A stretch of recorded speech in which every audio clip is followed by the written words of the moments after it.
Pour le premier exercice, nous allons utiliser donc la plaquette verte et la plaquette jaune.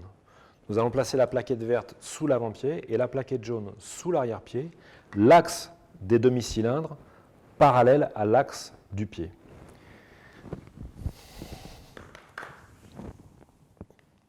Alors, on s'adapte à la taille du pied. Voilà, notre sujet va devoir tenir l'équilibre unipodal en stabilisant la plaquette au niveau de l'arrière-pied. Le fait de placer la plaquette verte au niveau de l'avant-pied va protéger le système ligamentaire externe antérieur et donc va nous permettre une activité au départ sans danger au niveau du complexe ligamentaire ici.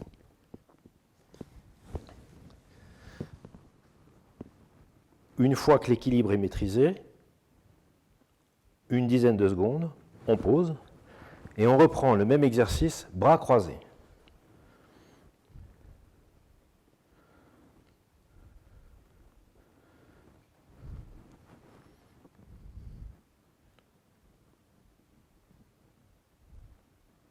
Voilà, on voit évidemment très bien le travail des muscles péronniers.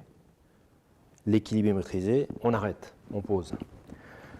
Le troisième exercice, toujours dans la même position, sera les bras ouverts et les yeux fermés. On essaie de maintenir la position une dizaine de secondes.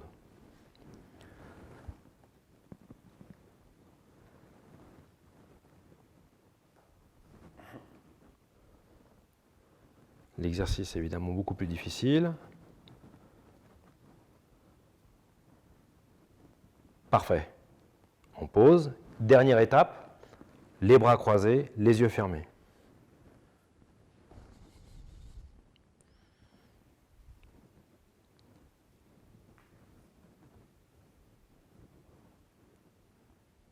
Bien. Posez. Lorsque ces 4 étapes sont réalisées, on peut passer à un exercice plus difficile. L'exercice maîtrisé, on va pouvoir inverser la situation et placer la plaquette verte sous l'arrière-pied et la plaquette jaune sous l'avant-pied. Pour être plus progressif, on va décaler la plaquette jaune et placer l'axe des demi-cylindres ici à 45 degrés par rapport à l'axe du pied.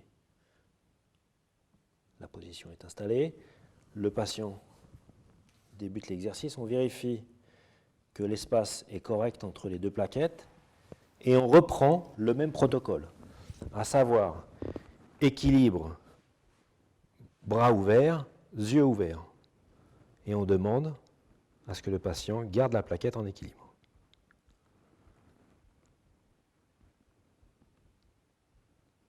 Lorsque l'équilibre unipodal est maintenu une dizaine de secondes, on va pouvoir reprendre le même exercice avec le protocole identique, à savoir pause, à savoir équilibre, bras croisés, équilibre, bras ouverts, yeux fermés, et enfin équilibre, bras croisés, yeux fermés. Lorsque ces 4 étapes seront réalisées avec succès, on pourra passer à un exercice plus difficile.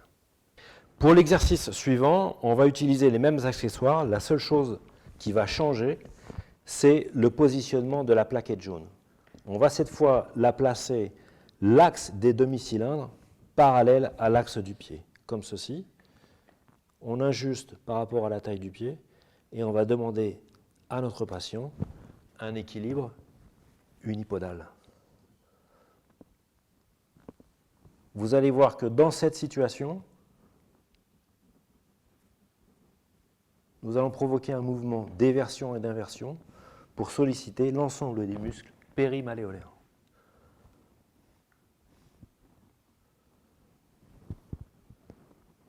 Stop. Comme dans tous les exercices précédents, on va garder le même protocole, équilibre bras croisés, les yeux fermés, etc., etc. Pour cet exercice, on garde encore une fois les mêmes accessoires. La seule chose qui va changer, ce n'est pas l'orientation de l'axe de la plaquette jaune, mais on va la décaler vers l'intérieur du pied. C'est-à-dire qu'on garde les demi-cylindres dans l'axe du pied et on la décale légèrement par rapport à la plaquette verte vers l'intérieur. Notre patient, lui, ne va pas changer, il va passer son pied comme précédemment et on va lui demander de relever la partie interne de la plaquette pour solliciter les muscles péronéés latéraux. Allons-y.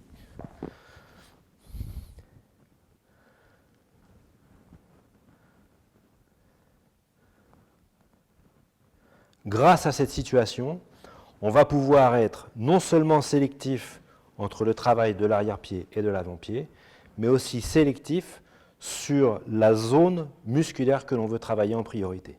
Pause. On garde le même protocole, yeux fermés, yeux ouverts, bras croisés, ça ne change pas. Vous l'avez compris, pour ce type d'exercice, il existe un grand nombre de combinaisons possibles.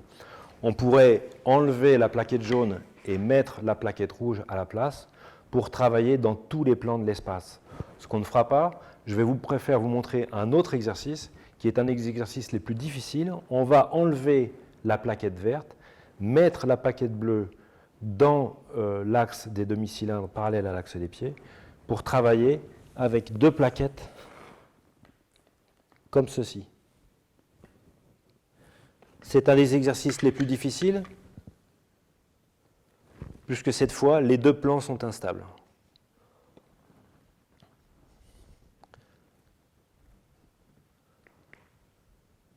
On voit effectivement, encore une fois, l'ensemble des muscles périmalléolaires travaillés de façon particulièrement sélective, ce qui nous montre que l'exercice est très efficace.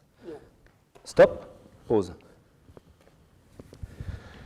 La combinaison plaquette jaune, plaquette bleue, avec les demi-cylindres placés dans l'axe du pied, est un des exercices les plus difficiles. Il en existe bien sûr beaucoup d'autres, des plus faciles, que vous pourrez à votre guise utiliser en fonction de la pathologie de votre patient, avec une progression qui vous appartient.